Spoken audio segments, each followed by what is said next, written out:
Hi, I'm Ryan Chamberlain, your host of Ripples from the Land, a podcast where my co-host John Grabowski and I explore the stories of Clevelanders and regional institutions that had a national and even global impact. Today's episode is called Rockefeller's Bones. When John, Dante, our producer, and I were first thinking about the podcast, we were struggling a little with a theme. I shared this problem with my barber, Ken Harb, while getting a trim. He has a great shop in North Royalton. He said something to the effect, "Tell me stories about Rockefeller and the other titans of industry that put Cleveland on the map." And in truth, when John D. Rockefeller became one of the wealthiest men in history, he made Cleveland the center of the world for a time. I relayed that to John, who replied, there's a picture in the archives of the person digging Rockefeller's grave in Cleveland's Lakeview Cemetery. He's holding his bones for the camera. I said, "Tell me about Rockefeller in Cleveland." And so this episode in the podcast was born. This episode was recorded live at Music Box Supper Club. Mike Miller, managing partner of the Music Box, is the MC interviewing my co-host, John Grabowski, who did this one solo. I hope you enjoy. Please like, subscribe, and give us feedback wherever you listen to podcasts.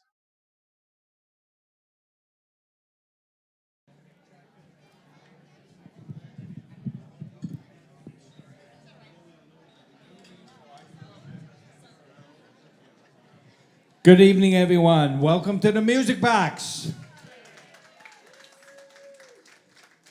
Very excited to see such a great crowd tonight for one of our Cleveland History Nights. Folks, we've been doing this. Can you believe this is our 7th year of doing this series? Hello. John Grabowski was our 3rd storyteller. He batted cleanup, guys, so... And I'm still here. Yeah, very excited about tonight and the conversation. Listen, so it's a full night of dinner. Anyways, okay, let's get started. John D. Rockefeller, of course, I don't think there's a Clevelander that is not aware of kind of who he might have been.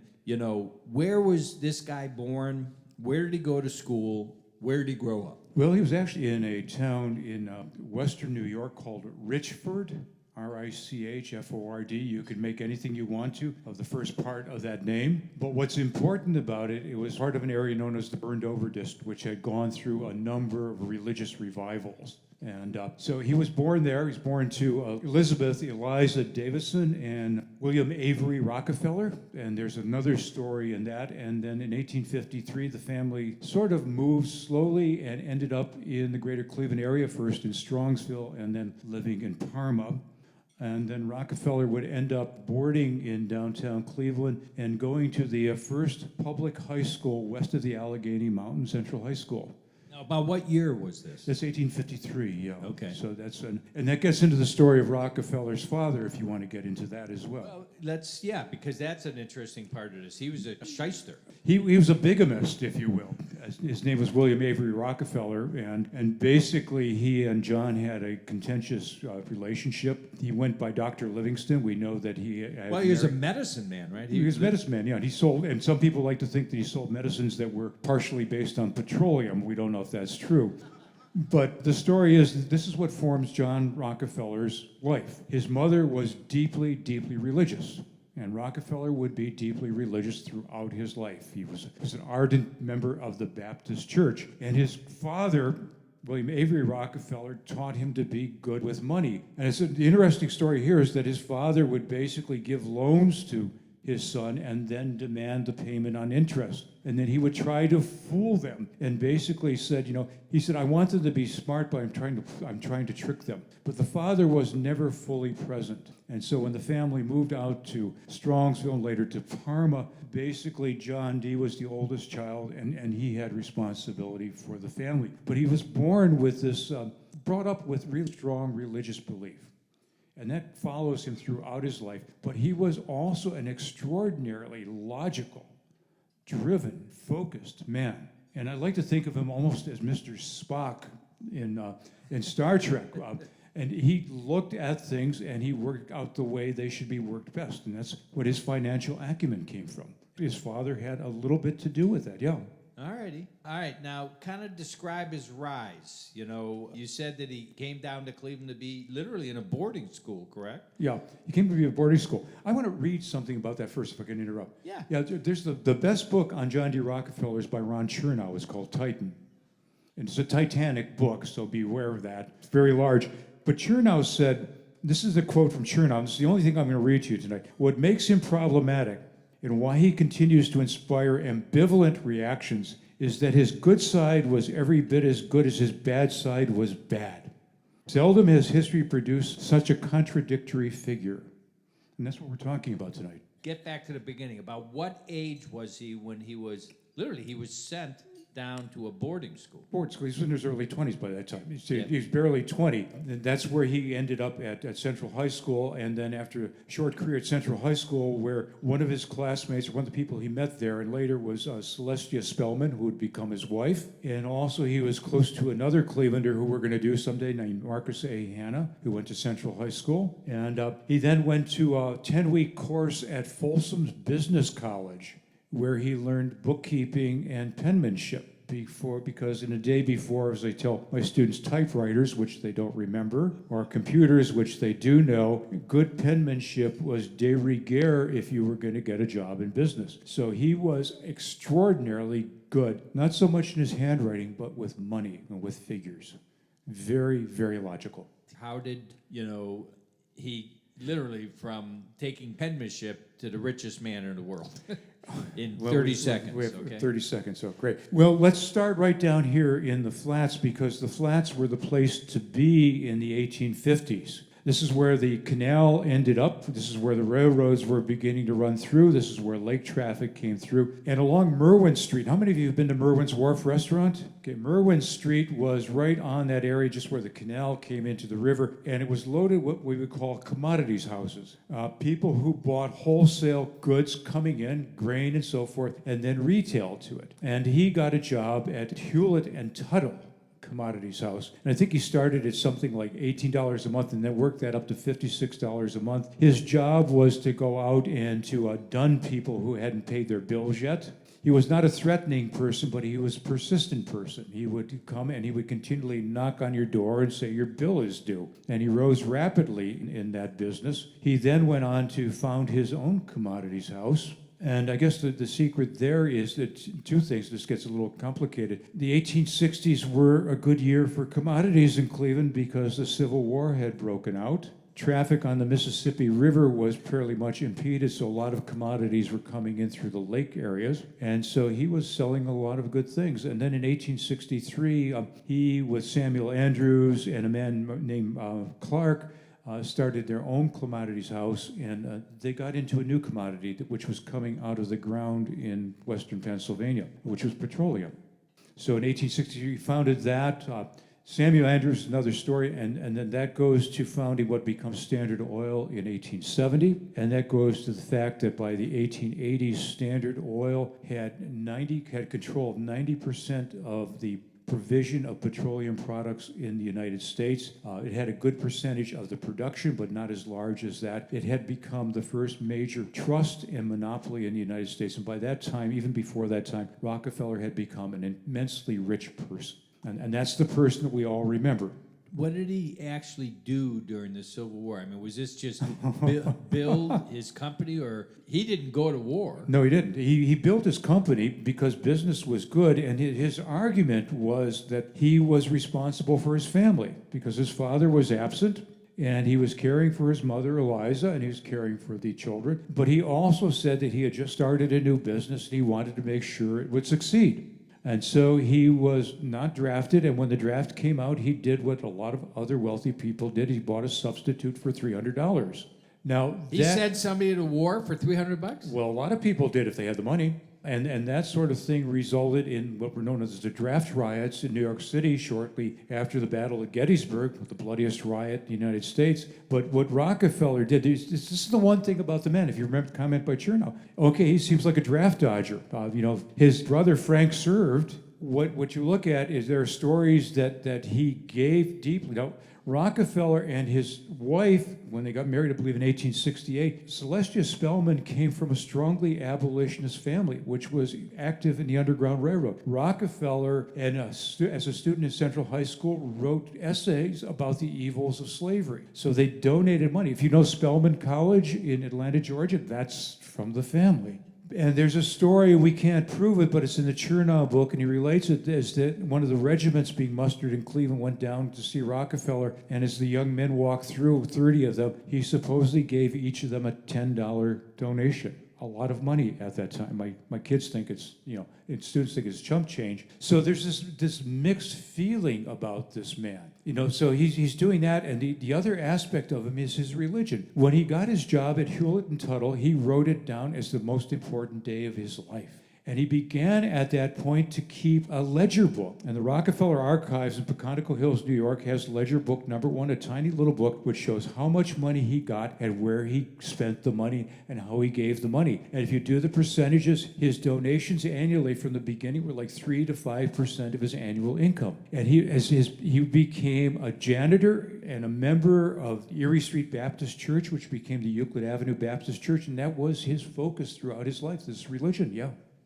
All right, well, but a key question along what you've already outlined is he starts brokering petroleum.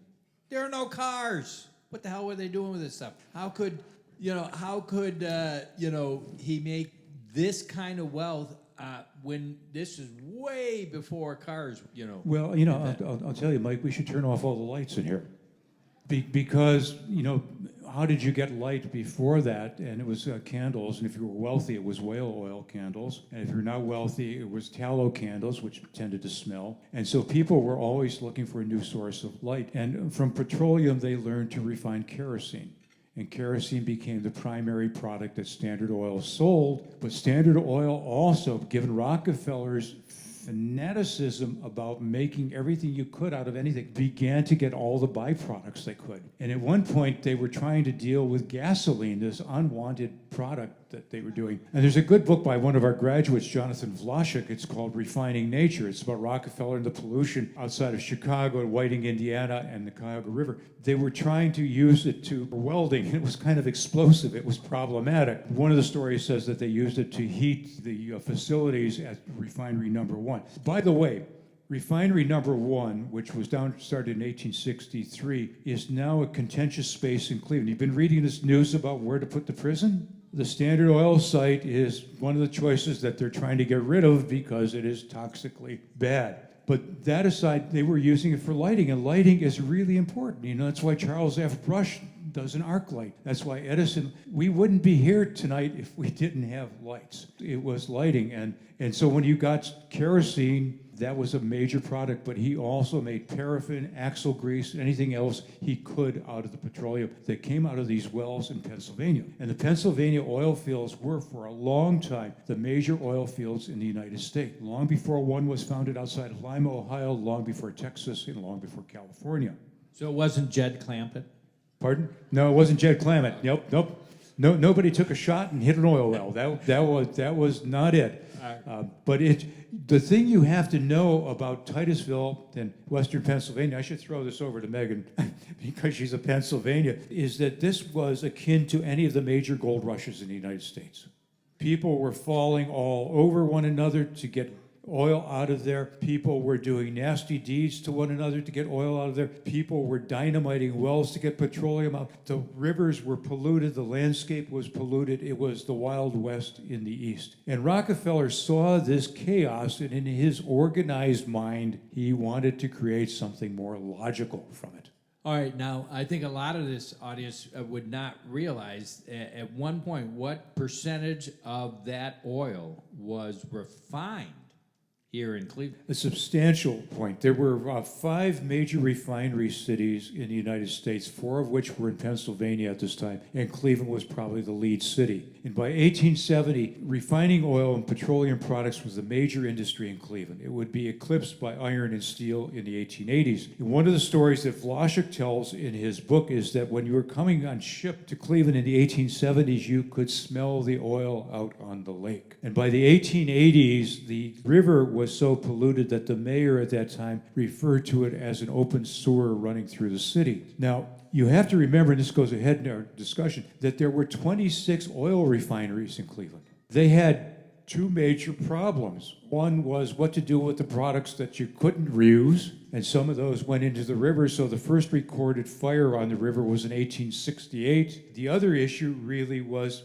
how are you going to continue to do this? Yeah, it was fire.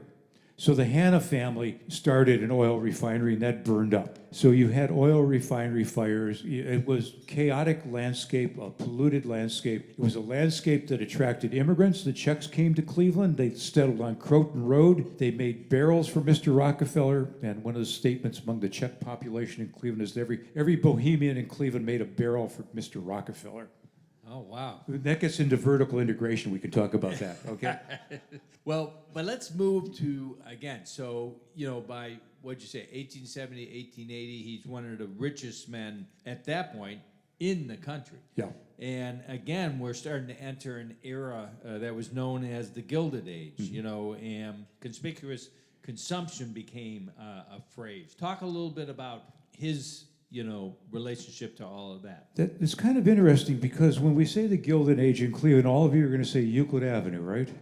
The mansions on Euclid Avenue. Well, Rockefeller did eventually have a mansion on Euclid Avenue. It was on the south side. It was at the southwest corner of Euclid and 40th Street, right across the street from what is St. Paul's. The conversion of St. Paul's was St. Paul's Episcopal Church at that time. Thank you. And the fabulous mansions of the Wade were right across the street from it. It was a good mansion, but it wasn't the best. It wasn't the most flamboyant. And if you look at the good life in Cleveland on Euclid Avenue, John D. was not a person that you would find at a lot of parties. John D. was abstemious. He never drank alcohol. Totally never drank alcohol. It sounds like he was not a fun guy, but he did have his passions. He was known to race carriages up and down Euclid Avenue, carriage races. And they would gamble on that. Yeah, they probably would gamble on them. Yeah, but I don't know if he put money into it. He would put money back into his business, I think, yeah. But yeah. All right, but that wasn't where he finally settled. He kind of went further east, correct? Yeah, he went further east in two ways. In the early 1870s, he went up onto what we know as the Portage Escarpment, the plateau on which Cleveland Heights and Shaker Heights are located. He started with a group of investors, built a large structure that was to be a sanitarium and a water cure hotel, and they also began to build a railroad out there to get people to it, and this was Forest Hill. And given the financial conditions in the early 70s, there was a collapse. These two plans never went anywhere, and so that home became his summer home. I say summer home because by 1884, he had moved his formal residence to New York City, the Big Apple, as we call it now. And the reason is, why did he move to New York City?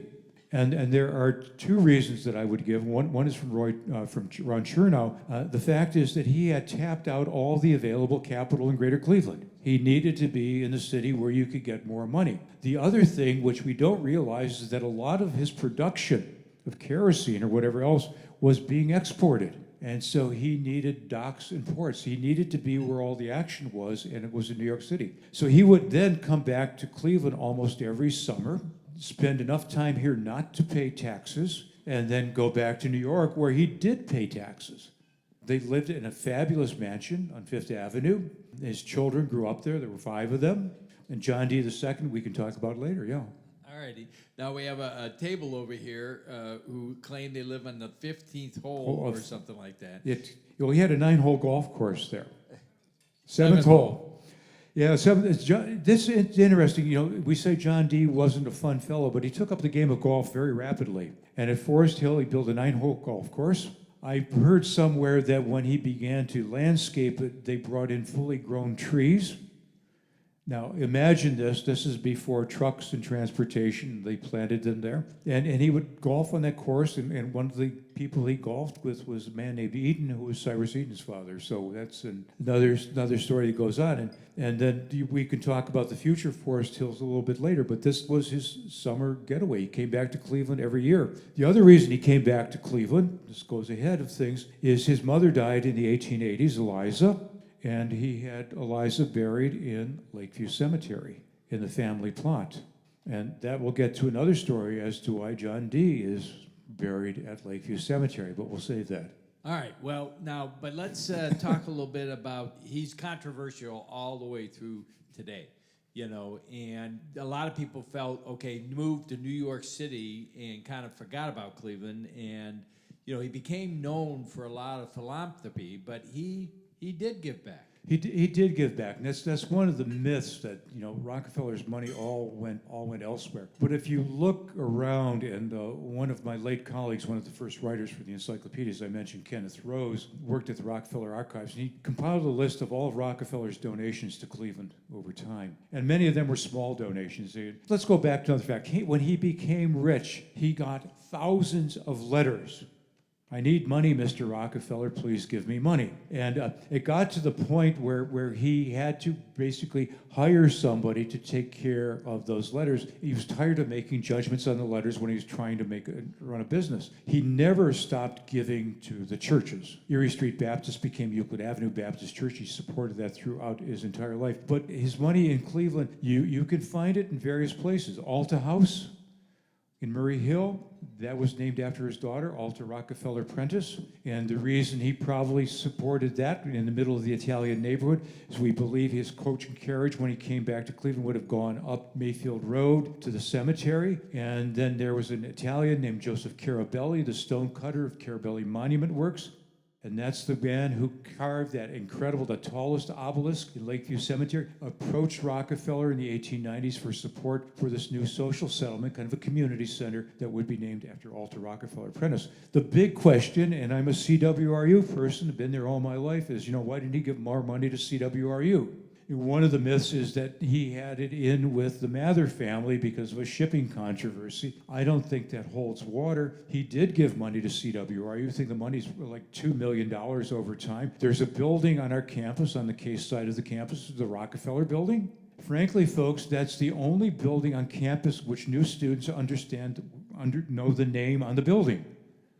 Okay. So if you're looking at for memorialization in a long term, you've got a lot of competition there. So that's there, and he continued to give money there. He funded Euclid Avenue Baptist Church, and the most important part is that at one point Cleveland had two private parks, Wade Park, which was given by Jephthah Homer Wade to the city in the 1880s, and then Gordon Park on the lakefront, which Gordon left to the city when he died, and then in between, it's Rockefeller Park.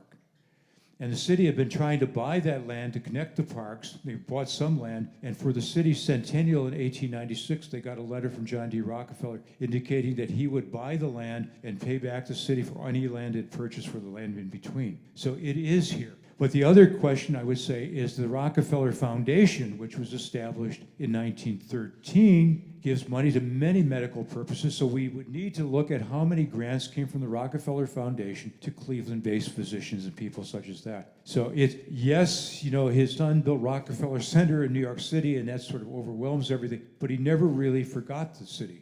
But there's a bump in the road, and we'll talk about that. Well, let's talk about it. Go ahead. Yeah, it's, as I said, when he came back every summer, he made sure he stayed just long enough not to be taxed. And one summer he came back, I think 1914 or so, or 13, I don't have the date exactly. His wife, Celestia, was very ill, and they couldn't move her back to New York City. And so he overstayed the time period. He went back to New York City, and at that point, the authorities in the Cuyahoga County government, it was the ka-ching factor. We've got him, and they hit him with a tax bill of about $1.5 million, which he refused to pay, and then he finally was under subpoena to pay that money, and he wouldn't come back. In the meantime, Seti died in New York at Queequeg at their home, and she was temporarily buried in a mausoleum, and then her body was surreptitiously brought back to Cleveland and then buried at the Rockefeller family gravesite. And interestingly, when Rockefeller died in 1937, his body came back to Cleveland, and he is buried between the two women he loved, his mother and his wife. Now, again, this guy lived pretty long. I mean, he really did. He made it to 98, and I've got my fingers crossed for that too, Yeah. So, yeah. Yeah. Now, he wanted to live to 100. The other fact here is that we think, and there's a lot of complexity. You really need to read the Ron Chernow book. You pick it up and say, oh my God, I can never read it. But it is really the best history of him. But at one point, he was worth, at the end of the 19th century, $900 million, nearly $1 billion, which I believe at that point was like 3% of the national budget. Okay, and it was not just oil, because he began to branch out. Sensibilities about oil, a number of things go on here, that there were competitors in the oil trade, one of which was Russia. Russia had huge oil fields, and that was beginning. You got European competition. And then when the new oil fields were opened out in Texas and California, there were other oil producers. He still retained for a while, as I said, 90% of the refining capacity in the United States in that cartel of his trust. But they were branching out, so they branched into iron ore and shipping. And that's where he had a run-in with Samuel Mather, was on shipping and shipping costs and shipping ships. So there's this little bump in the road there, yeah. All righty. But again, was he, once his wife passed, was he still coming back and forth? Was he still summering in Cleveland? No. Okay. That stopped then, and the home at Picontico Hills burned in 1917. And I understand they've done some archaeological digs there. There are the usual theories that it was torched or whatever else. Nobody really knows why that structure built was burned. And eventually his son, John D. Rockefeller II, who in his own way was just as famous as his father, began to develop that area. You know where the Rockefeller homes are in East Cleveland, Cleveland Heights, you know, that whole area there, began to develop it as real estate. And had the Depression not intervened, it would have grown even larger than it was at that point. Now, again, this was the age of the robber baron. I mean, that's what it became known as. Does he belong in that definition? Yes. Okay. Yeah, I mean, if you want to use the definition, you get into this whole issue that you not only had Rockefeller, you had the Vanderbilts, you had Jay Gould, you had all these people who were creating these enormous new industries, which to many of my students seem so old-fashioned, railroads and whatever else. They were the instruments of change of their time, and getting control over them was incredibly important. And it goes back to that comment that Chernow made. You know, when he was bad, he was among the worst. Anything he could do to make the business more efficient and stronger was something he wanted to do. Now, the way you would argue this against, was he grasping for more money, or was he just simply trying to create something that was more efficient? And that's one of the arguments, yeah. All right, so talk a little bit about, you know, other ways he had a big impact on the Cleveland community. I mean, I think, again, I go back to philanthropy. You know, to me, I don't think a lot of people realize he sort of invented the modern model. Yeah, I mean, the Rockefeller Foundation is a great example. Yeah, well, the Rockefeller Foundation comes up in 1913. In 1914, a man named Frederick Goff, who had came to Cleveland, the story is he came to Cleveland shepherding a family horse on a train, became a lawyer in a firm that represented Rockefeller, then went on to become the head of the Cleveland Trust Company, and then in 1914 created the Cleveland Foundation. And that's Talk 1 year. a little bit about how these are structured, because again, it was a major change.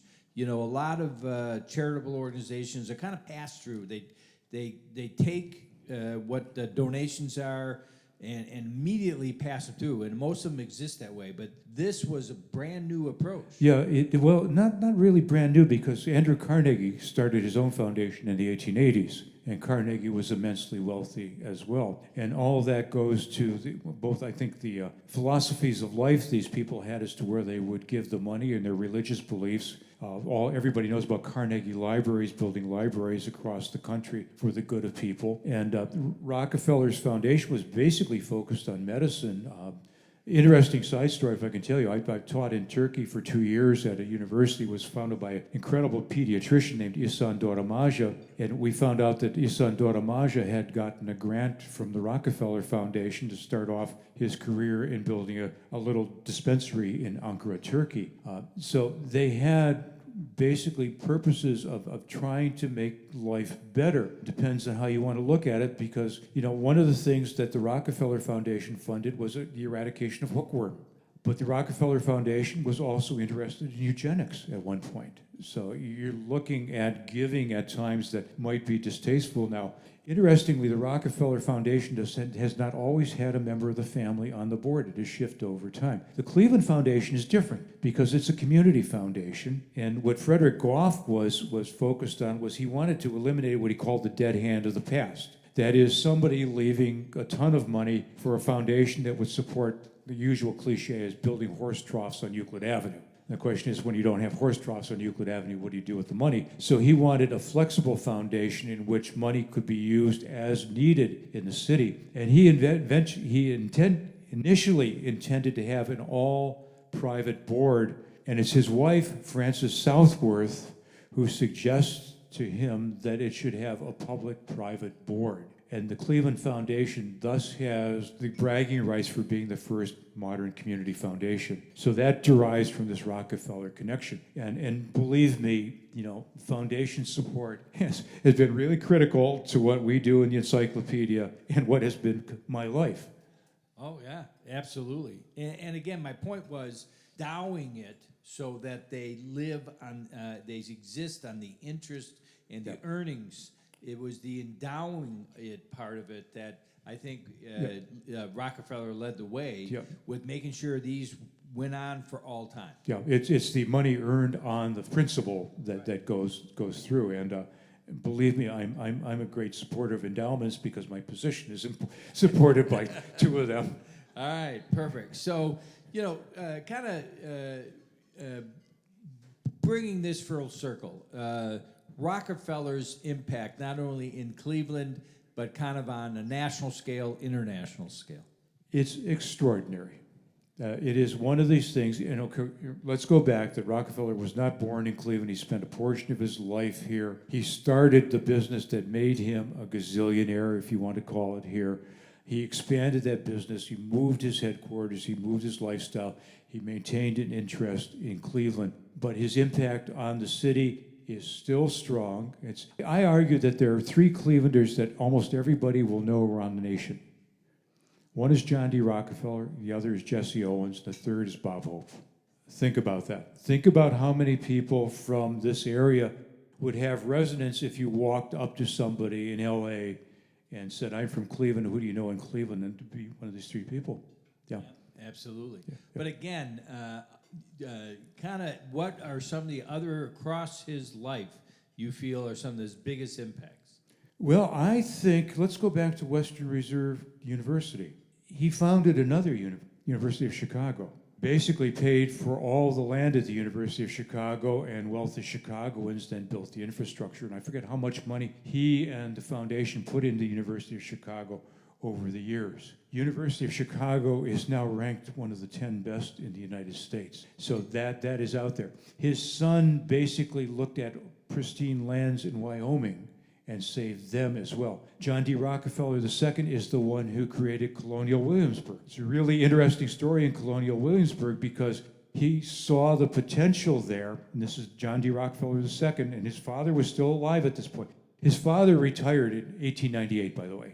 He still kept his nose in business for a while, and we can go in terms of what happened. But so you've got you're looking at Colonial Williamsburg, and Rockefeller Jr. is quietly buying up properties under somebody else's name because the last thing he wants anybody to know there is that a Rockefeller is buying the properties because the prices will just escalate. And so that monument, which has changed to reflect what Williamsburg really was rather recently, because it was not just white settlers, but it was enslaved African Americans, and that's how it's interpreted now. All right, outstanding. All right, folks, we've got wandering microphone man, so that, again, we're recording this tonight. So questions from the audience. We want to, oh, there you go, right over here. This one. You say he lived in the Parma area for a while. Can you pinpoint exactly where in Parma? No, I can't. Just the fact it was Parma shocks the hell out of me. But go ahead. Well, I could say he did that because he was Polish, but that's not true. But, I don't know. I could probably do the research and pinpoint, because all you need to do is find out what property he lived on, and then you go through the county records, but I've not done that. All right, so if you live in Parma, it's probably not your house. Anyways. Where's my, oh, here we go. Go ahead. Is it true that his father abandoned the family and that he made sure his mother never found that out? His mother never, if I think Eliza knew that Bill Rockefeller was running around. He was absent so often. It is fairly clearly proven, I think, at this point that he had a child by another wife at that point, as Dr. Livingston. So the man was a philanderer, and he was a bit of a charlatan.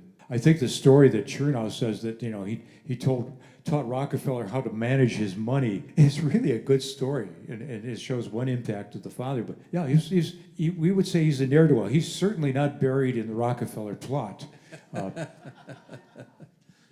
John, you talk about the fortunes Rockefeller made, but there were lots of other families that are known in Cleveland that made money off of Rockefeller by vertical integration, making barrels, making whatever. Can you talk a little bit about that? Sure, yeah. There are some famous families, not in Cleveland now, but I'm thinking of the Flaglers, who invested in the company early on and got wealthy. The Harknesses, who did that as well. The barrel makers, you're going to look at people who built that into a business. I can't do a direct lineage, but there's an incredible Czech immigrant to Cleveland named Frank Vilcek. He made his money in sharpening tools and building a tool factory, but I don't think he would have come to Cleveland if there hadn't been a Bohemian migration here and he'd gotten news that there were jobs in Cleveland. By the way, Vilcek comes to Cleveland, I think, in the 1880s, and he's taken by the other Czechs in the community for a walk into the industrial valleys, and it's filthy, smoky, and dirty, and he's appalled by it, and the family says to him, Frank, you're not in Bohemia anymore. I think this is an important thing you bring up because these jobs, now Rockefeller had strikes at his plant led by two Bohemians. I mean, there's labor unrest, and there's a great railroad strike in the 1870s that is really in part caused by Rockefeller and this whole issue of rebates that he was getting from railroads. And he was cutting off the Pennsylvania Railroad from his traffic. They lowered wages, and there was a national depression, and that resulted in one of the most violent strikes in the United States. So Now, and again, one of the things we were talking about, he ferociously, the reason he built to 97% of what it was is he just ferociously bought out his competition. And there was a lot of controversy about that, and because of the way, the offers he made. Yeah, as I said, there were 26 oil refineries in Cleveland at that time. He bought out 22 of them. His philosophy, as he expressed it, was he would go to people and say, you're eventually going to collapse. Sell to me now. You'll do better. I'll give you a stock.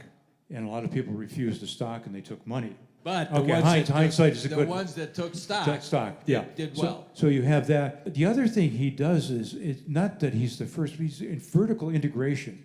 Oil was initially shipped in barrels. Products were shipped in barrels, and I'm going to do two examples here of Rockefeller. One is that he was using so many barrels and buying them from independent coopers that he ended up starting his own cooperage shop, and then he bought a forest from which he got lumber, brought the forest in, and totally integrated the barrel making. The other story, which I love, is that the kerosene was shipped out in tins, and he supposedly, and this is what gets into the, I don't think it's apocryphal, but it's in the man's mindset, that he talked to the man on the shop floor and said, how many drops of solder do you use in putting that tin together? And the guy said something like 32. And he said, well, try making it with 28. And so they did it with 28 and it leaked. And he said, well, try making it with 30. And it held with 30. And he said, well, I saved a lot of money by those 2 drops of solder. There's another story about bung stoppers in barrels, and he was looking at an inventory, and the inventory didn't match the number of bung stoppers that he had bought, and he traced down where the bung stoppers were. I mean, this is sort of the methodical, almost OCD mindset of the man. Oh, fascinating. Okay, questions?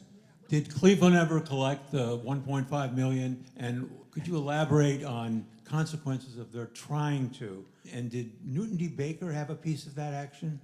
I don't know if Cleveland got the money. I'm not sure that Baker had a piece of that action, so I really can't answer that. I think what everybody says is that the denouement of that was that Rockefeller never felt welcome coming back here, or wouldn't come back here after that. I think part of that was his wife's death.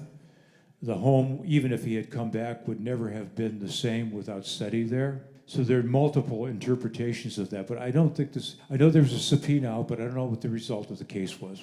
All right, so maybe, maybe not. Yep, I don't have it. I got a quickie question. Can you tell me that period of time when they split up Standard Oil into all these various companies, how he fought it, what the reaction was on that? His reaction was, supposedly, he was on a golf course with his minister in New York when he got the news in 1911 that the company had been broken up, and he said, well, that's great, I'll be richer than ever, because he got stock in all the other companies, and they prospered. I had a graduate student working with me about 5 years ago, and he traced those companies that split off, and guess what? They've almost all come back together again. It's quite interesting. It's been recapitulated. Amazing. All right. I want to go highbrow with this. In the same vein as saving money on solder, I've heard my entire adult life that John Rockefeller had people leave like a nickel in the bathroom when people went to his bathroom in his mansion. I don't know that, but that leads into another story, and this is the way my mind works. So Rockefeller was advised, and he had an advisor for his charities. Let's go into another story if we have time here. Ida Tarbell, whose father was ruined in the oil fields, basically for McClure's magazine, which was a muckraking magazine, wrote the history of Standard Oil. It was a damning indictment of Rockefeller and his practices, and that got a lot of ink and a lot of spread in the progressive era, and it really damaged his reputation, to the point that I think well over 100 Cleveland businessmen went up to Forest Hills to honor Rockefeller and say that you're a good fellow. Yeah, it's that's one of the stories. What's the second part of that question again? Oh, the nickel in the bathroom. Thank you. He was advised to look charitable in public, and so he carried pockets full of nickels and dimes, hand out nickels to children and dimes to adults. He'd even hand them out to millionaires. He got into this thing. And, the students will say, God, a dime, that's really cheap, but it's worth about $3.50 now, so it wasn't too bad. The Historical Society has 2 fantastic bracelets that were made by Adela Prentice Hughes, the founder of the Musical Arts Association. They're made out of dimes that she got from John D. Rockefeller. It's so cool. But yeah, and he lives to 98, and his passion for golf continued almost to the day he died. There are stories in Chernow that was a randy man at one point. He'd be an old man, he'd be driving around, he'd basically put his hand on the knee of the woman next to him or something like that. I don't know. But it's he golfed for a long time, and there was a picture of him golfing. If you've ever seen Rockefeller in his 90s, I mean, he's withered and whatever. His normal meals were crackers and milk. This was lunch, was crackers and milk. And the picture of him golfing is titled as Ramses II at golf. Folks, big round of applause for John Grabowski.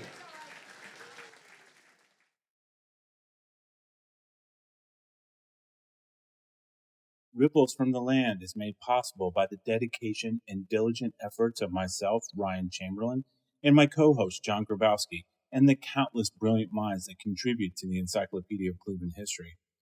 We'd also like to extend our heartfelt gratitude to our producer, Dante LaFloria, whose talent and creativity have brought this show to life. To continue exploring the rich history of Cleveland and beyond, be sure to visit the website of the Encyclopedia of Cleveland History at ech.case.edu. There you'll find a wealth of information, resources, and further readings to deepen your understanding of Cleveland's past and its significance. We also encourage you to engage with us on social media. Share your thoughts, stories, and perspectives using hashtag #RipplesFromTheLand.